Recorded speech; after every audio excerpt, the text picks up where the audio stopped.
This is the Cato Daily Podcast for Wednesday, February 20th, 2013.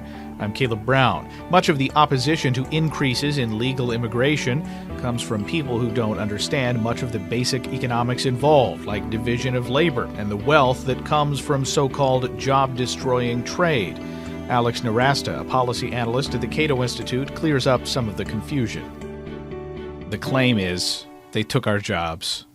And it is a frequent claim, and it is a claim that is, I think, predominantly made by Republicans about immigrants. Representative Lamar Smith makes this claim most frequently, as well as Chris Kobach, the Secretary of State for the state of Kansas. He basically says if you want to create a job for an American today, deport an illegal immigrant. It's a pretty ludicrous claim, something that only people who are ignorant of economics tend to make. The idea is that there's a fixed pie in society, a fixed amount of work, and there's only so much to be done at any given time. So if an immigrant is employed, well, clearly he took a job from an American.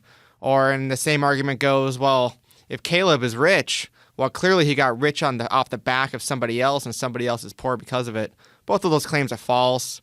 No economist believes them. Nobody who seriously studies or understands economics has any faith in those claims. All right, just for those who are surprised by what you're saying, then how do we get from that belief to understanding that on net, these people are not taking away, that they are in fact contributing? Having more people around, immigrants especially, means that you can do more things. There are more jobs that can be done as opposed to having to pick and choose. Having more immigrants who work in computer engineering means that there are more opportunities for Americans to work as supply manufacturers for those engineers, as assistants, as accountants, up and down the lines of production. It also works for lower skilled immigrants. If there's more people in the fields who are picking food, that means more Americans have to drive trucks to transport that food, have to make fertilizer to fertilize the fields, have to make pesticides, have to spray pesticides, have to stock and work in grocery stores, etc., up and down the line. Just because your neighbor is employed doesn't mean that your chance of being employed is less. And just because an immigrant is here doing a job doesn't mean that your chance of working is less. And it's worth pointing out that jobs are destroyed in the United States all the time. Most of that is not caused by jobs being shipped overseas to low-wage labor in other countries, and it's also not because of immigration. Very few of them are destroyed because of that. I mean, to give you an example, in 1948, there were only 60 million jobs in the United States. Now, there's 150 million jobs in the United States. Clearly, having people here creating jobs increases the amount of opportunities over time. I mean, one of the biggest killers of jobs is technology. Most Americans used to work in agriculture. In the early 19th century, about 90% of us worked in agriculture. Now it's about 2% of us work in agriculture. We've destroyed an enormous amount of agricultural jobs, but we're wealthier as a result. Having, there are many more jobs that take their place in more advanced industries. And what having more immigrants does is it allows us to specialize even further in different industries that we're good at. It allows immigrants to work in low-skilled and high-skilled areas and allows Americans to concentrate and specialize in the middle. Okay, so this is part of the reason why in the work that you've done so far for the Cato Institute on immigration, you focus a lot on low-skilled immigrants. Now, I think even Republicans, people who may oppose immigration, will sort of give a pass to high-skilled immigrants, saying, yes, clearly we need these people to come and do these jobs that we simply don't have very many Americans trained up to do.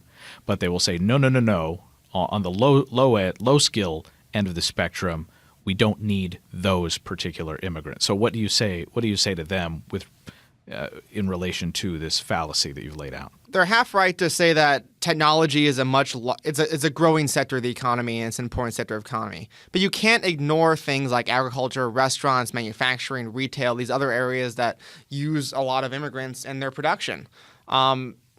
Just because an industry is an older one, or just because it's not as advanced as making new computer chips, doesn't mean that it's not a productive one. I mean, if a worker produces $1 of value, it doesn't matter if that $1 of value was in computer chips or whether it's from picking oranges.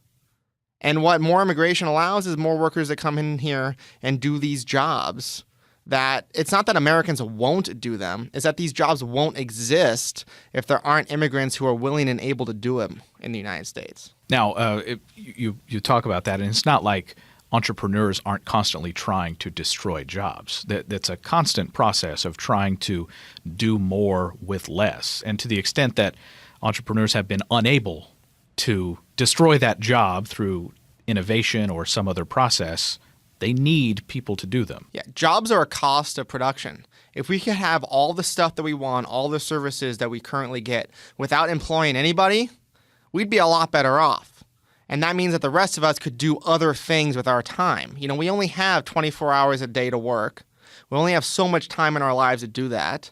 If we could get everything we have for free now and concentrate all of our effort on other things, on making other goods and services in addition to that, then we'd be wealthier.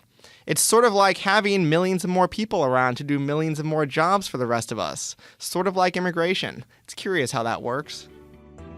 Alex Nowrasteh is a policy analyst at the Cato Institute. You can read more of his work at cato.org.